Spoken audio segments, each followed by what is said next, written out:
అందరు నమస్కారం. నా పేరు నరేష్. వెల్కమ్ బ్యాక్ మన యూట్యూబ్ ఛానల్. అయితే మన పొట్టిరెడ్డికి ఎవరైనా సరే వ్యతిరేకంగా మాట్లాడినా, అది ఆడైనా సరే మగైనా సరే ఎవరైనా సరే, చిన్నపిల్లలైనా సరే అమ్మాయిలైనా సరే ఎవరైనా సరే, అతనికి వ్యతిరేకంగా మాట్లాడితే, అతనికి వ్యతిరేకంగా పోస్టులు పెడితే, అతన్ని విమర్శిస్తే, వాళ్ళ వైసీపీలో ఉన్న సోషల్ మీడియా కుక్కలు ఎవరైతే ఉన్నారో వాళ్ళ చేత ఎవరైతే వ్యతిరేకించారో వాళ్ళని అమ్మ నా బూతులు తిట్టిస్తాడు, విపరీతంగా తిట్టిస్తాడు.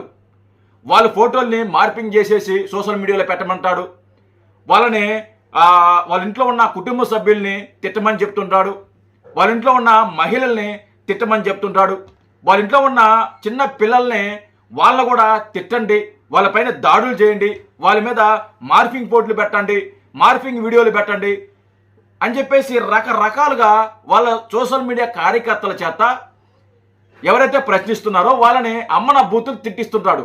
గతంలో ఆయన అధికారంలో ఉన్నప్పుడు ఏ విధంగా అధికారాన్ని అడ్డం పెట్టుకొని ఏ విధంగా ప్రతిపక్షంలో ఉన్న చంద్రబాబు నాయుడు గారు కుటుంబ సభ్యులని, పవన్ కళ్యాణ్ గారి కుటుంబ సభ్యులని, పవన్ కళ్యాణ్ గారి పిల్లల్ని, అలాగే చంద్రబాబు నాయుడు గారు సతీమణి భువనేశ్వరి గారిని, బ్రాహ్మణి గారిని ఏ విధంగా తిట్టించారో, ఏ విధంగా ఫోటోల్ని మార్పింగ్ చేసి ఇచ్చారో మనం చూసాం, గతంలో చూసాం. ఇప్పుడు కూడా అదే తరహాలో ఎవరు ప్రశ్నించినా వాళ్ళ వైసీపీ పేటీఎం కుక్కల ద్వారా వాళ్ళని విపరీతంగా తిట్టిస్తున్నారు. అయితే ఈ పంచ ప్రభాకర్ అనే ఒక వ్యక్తి, ఆ వ్యక్తి చేత సొంత చెల్లెల్ని అసభ్యంగా తిట్టిస్తున్నాడు. గతంలో కూడా తిట్టించాడు. తల్లిని తిట్టించాడు, తల్లి శీలం మీద తిట్టించారు, షర్మిల గారి మీద తిట్టించారు, షర్మిల గారి శీలాన్ని దూషిస్తూ తిట్టించాడు. ఏకంగా మన పొట్టిరెడ్డి ఆవిడ క్యారెక్టర్ని, షర్మిల గారి క్యారెక్టర్ని బ్యాడ్ చేస్తూ స్వయంగా అతను ఒక పబ్లిక్ మీటింగ్లో మాట్లాడటం జరిగింది. సొంత చెల్లెలి అని కనీసం ఇంగిత జ్ఞానం లేకుండా, కొంచెం కూడా సంస్కారం లేకుండా, తను మనిషి అని మరిచిపోయి తోడబొట్టిన చెల్లెల మీద ఎంత అసభ్యకరంగా మాట్లాడాడో మనం గతంలో చూసాం. మళ్ళీ ఈ వైసీపీ కుక్కల చేత షర్మిల గారిని బూతులు తిట్టిస్తున్నారు, అమ్మ నా బూతులు తిట్టిస్తున్నారు. నిన్న పంచ ప్రభాకర్ అనే ఒక వ్యక్తి ఏ విధంగా బూతులు తిట్టాడు, షర్మిల ఒక లా అని ఒక పేరుతో పోయి పిలిచి, అంటే అది నేను చెప్పలేను, ఒకసారి మీకు వినిపిస్తాను, ఒకసారి వినండి.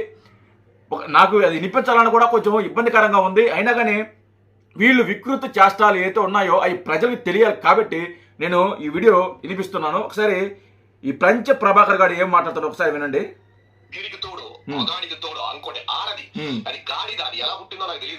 అది గాడిద ఎలా పుట్టిందో వాడికి తెలియదంట.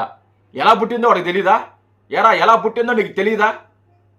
షర్మిల అనే వ్యక్తి ఎవరు పుట్టారు? ఆమె తండ్రి ఎవరో, ఆమె తల్లి ఎవరో నీకు తెలియదురా కుక్క? ఇంకొకటి ఉంది, బేస్ బోర్డు ఫుట్ బోర్డు మీద రాకూడదంట. 70 సంవత్సరాల ప్రజాస్వామ్యంలో ఎన్నో తీసిన ర్యాలీలు ఎన్నో ఏంటాయి, ఎంతో మంది వచ్చింటారు, అభివాదాలు ఎంతో మంది ఇస్తారు. ఇప్పుడు దానికి కనిపించింది, ఇప్పుడు మేకప్ వేసుకొని షర్మిల అని నీతి జాతి లేని ఒకటి ఉంది రాజకీయాలలో, ఏ పార్టీలో ఉందో తెలియదు. అసలు నువ్వు మాట్లాడాల్సిన మాట ఏంది, నువ్వు చేయాల్సిన పని ఏంది, నువ్వు ఖండించాల్సిందే ఖండించు. అసలు చంద్రబాబు గారి గ్రాఫ్ పడిపోతుంది, జగన్ గ్రాఫ్ పెరుగుతుంది అనుకున్నప్పుడు మాత్రమే ఇది చంద్రబాబు సంఖ నాకడానికి ఆడవేషం వేసుకొని వచ్చిన మగ ఇది. అసలు దానికి బుద్ధి ఉంది అదంటుంది. అట్లా రాకూడదండి, సైడ్ బోర్డు మీద నిలబడకూడదంట. అసలు ఇది ఏమన్నా ఐస్ క్రీమ్ పెట్టుకో, ఏం చేస్తుంది? ఐస్ క్రీమ్ పెట్టుకున్నదా? అది ఇది దాని జాతి ఏంది, దాని బతుకేంది అంటూ ఇష్టం వచ్చినట్టు దాని నోట్లో ఏం పెట్టుకునింది, ఇష్టం వచ్చినట్టు తిట్టిస్తున్నాడు మన పొట్టిరెడ్డి. నిజంగా నేను పొట్టిరెడ్డిని స్ట్రైట్గా అడుగుతున్నా, లేదా ఆ నాయకులు కానీ ఆ కార్యకర్తలు కానీ స్ట్రైట్గా అడుగుతున్నా, అరే షర్మిల ఎవర్రా? అరే కార్యకర్తలారా, వైసీపీ కార్యకర్తలారా, వైసీపీ కొంతమంది కుక్కలారా, నేను అందరిని అంటం లేదు, కొంతమందినే, వైసీపీ కార్యకర్తలారా, షర్మిల అనే వ్యక్తి ఎవర్రా? స్వయాన మీ పొట్టిరెడ్డికి, మీ నాయకుడికి చెల్లిరా? మీరు దైవంగా భావించే ఒక పెద్ద ఆయన కూతుర్రా?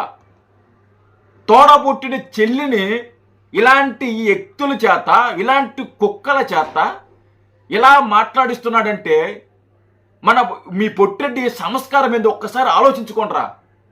మీ ఇంట్లో ఆడబిడ్డలు ఉన్నారు కదా, మీ ఇంట్లో ఆడబిడ్డలకి మీకు ఏమన్నా చిన్న గొడవలు వచ్చినా, మీకు గొడవలు ఏమన్నా మనస్పర్ధలు వచ్చినా మీరు సపరేట్గా ఉంటారు. మీరు ఒక మాటలు లేకపోయినా కానీ సపరేట్గా ఉంటారు.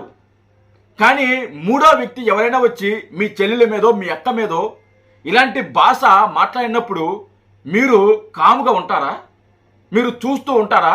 దాన్ని అలాగే తిట్టాలి, అది నన్ను ఇలా అనింది కాబట్టి వాడు దాన్ని అలాగే తిట్టాలి, అలాగే కొట్టాలి అని మీరు చూస్తూ ఊరుకుంటారా? చూస్తూ ఊరుకోరు మీరు. మా చెల్లెలు నువ్వు అంటావరా, మా అక్క నువ్వు అంటావు అని చెప్పి మీ అక్క మీ చెల్లెలికి మీకు మధ్య గొడవలు ఉన్నా సరే ఆ గొడవలను పక్కన పెట్టి మూడో వ్యక్తి మీ అక్క మీద మీ చెల్లెల మీద దుర్భాషలు అడిగితే అలాంటి వ్యక్తిని మీరు కొడతారా లేదా? వాడి మీద తిరగమలతారా లేదా? ఇది మానవత్వం,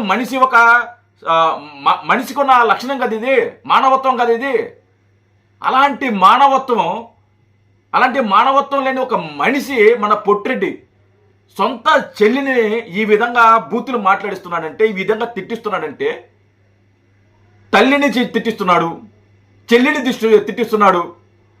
ఇలా నీచంగా మాట్లాడిస్తున్న ఈ వ్యక్తిని అసలుకి దేంతో పోల్చాలి? అసలు మానవత్వం ఉందా? నేనెవడో మాట్లాడతాడు మానవత్వం అంటే పొట్టిరెడ్డి అంటే మానవత్వం పొట్టిరెడ్డిని చూసే మానవత్వం పుట్టింది అని చెప్పి మా జోపుడి లాంటి ఒక వ్యక్తి మాట్లాడుతున్నాడు. సొంత చెల్లెల్ని ఈ విధంగా తిట్టిస్తున్నాడంటే తనకి మానవత్వం ఎక్కడ ఉంది? రోడ్డు మీదకి వచ్చి మళ్ళీ ఆడబిడ్డలందరినీ నేను ఉద్ధరించేస్తాను, ఆడబిడ్డలకు నేను అది చేశాను, నేను ఇది చేశాను అని చెప్పి మాట్లాడతాడు. అరే, ఇంట్లో ఉన్న చెల్లెలికి తల్లికి నువ్వేం చేయలేదు?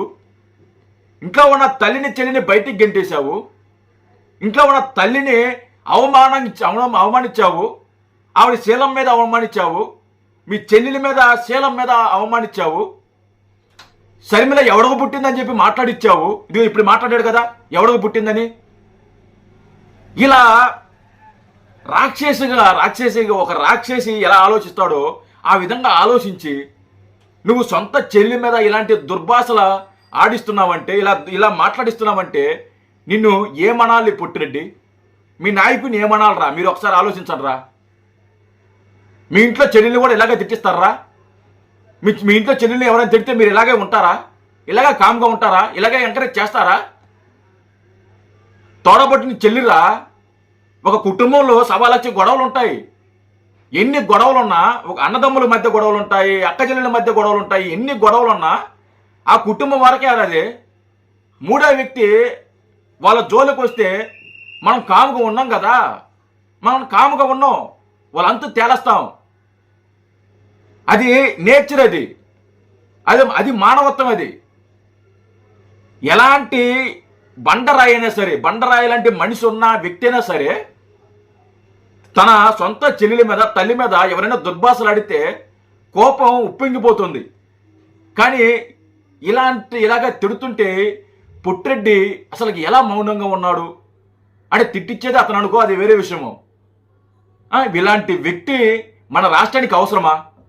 ఇలాంటి మనస్తత్వం ఉన్న వ్యక్తి మన రాష్ట్రానికి అవసరమా? ఒకసారి ఆలోచించుకోండి. అసలు ఈ సమాజానికి ఏమి మెసేజ్ ఇవ్వాలని నిజంగా సిగ్గుపడాలి. నిజంగా పొట్టిరెడ్డి అనే వ్యక్తి సిగ్గుపడాలి. మీరు కూడా, కార్యకర్తలు కూడా, వైసీపీ కార్యకర్తలు కూడా సిగ్గుపడాలి. ఇలాంటి నాయకుడు ఎంట తిరుగుతున్నందుకు, ఇలాంటి నాయకుడిని అవమానిస్తున్నందుకు. అరే, ఒకసారి ఆలోచించండి. ఇంట్లో ఉన్న తల్లికి చెల్లికి మర్యాద ఇవ్వనోడు మీ ఇంట్లో ఉన్న ఆడబిడ్డలకి, మీ ఇంట్లో ఉన్న అమ్మకి తల్లికి చెల్లికి ఏం మర్యాద ఇస్తారా? ఒకసారి ఆలోచించరా? ఇంట్లో ఉన్న తల్లికి చెల్లికి న్యాయం చేయలేని వ్యక్తి మీ ఇంట్లో ఉన్న తల్లికి చెల్లికి అక్కకి ఎలా న్యాయం చేస్తారని మీరు అనుకుంటున్నారా? ఇంటి గెలిచి పెద్దోళ్ళు అందుకన్నది ఇల్లు గెలిచి రచ్చగలవమని. మనం ఇంట్లోనే గెలవలేదు, మనం ఇంట్లోనే ఓడిపోయాము, మనం ఇంట్లోనే చెల్లము. మన అరుగుల మీదకి వెళ్ళి రచ్చ మీదకి వెళ్ళి నేను తిరుగుతానంటే వాళ్ళు చొప్పు తీసుకుని కొడతారు. అరే, దేనికి దెంగేరా నువ్వు నుంచి ముందు నీ కుటుంబం నువ్వు చూసుకో, ముందు ఇల్లు గెలవరా, ఆ తర్వాత వచ్చి రచ్చ మీదకి వచ్చి నువ్వు గెలుద్దు, రచ్చ మీదకి వచ్చి నువ్వు మాట్లాడదు, అరుగుల దగ్గరకు వచ్చి నువ్వు మాట్లాడదు, అప్పుడు మేము వింటాము నీ మాటలో అంటారు కదా పెద్దల సామెత కదా ఇది. అరే, కొంచెం మారండ్రా. ఇలాంటి వ్యక్తి చేత మనం ఎలాంటి వ్యక్తి తోడే తిరుగుతున్నాం ఆలోచించండిరా. అతని ఆలోచనలు ఎలా ఉన్నాయో ఒకసారి ఆలోచించండిరా. ఇలా గొర్రెల్లాగా వెళ్ళిపోకండిరా, గొర్రెల్లాగా ప్రవర్తించబాకండిరా. సంస్కృతి సాంప్రదాయాలు కొన్ని ఏడ్చినాయిరా. అన్నిటికంటే ముఖ్యమైనది మనసురా, మనస్తత్వంరా, చలించే గుణంరా. ఇలాంటి వ్యక్తులు మన రాష్ట్రాన్ని గతంలో పరిపాలించారంటే అసలుకి మన రాష్ట్రం అసలు నేను దీని గురించి అసలు ఏం మాట్లాడాలో అర్థం కాలే నాకు. నిజంగా సిగ్గుపడరా, నిజంగా కొంచెం సిగ్గు తెచ్చుకోనరా. జై హింద్.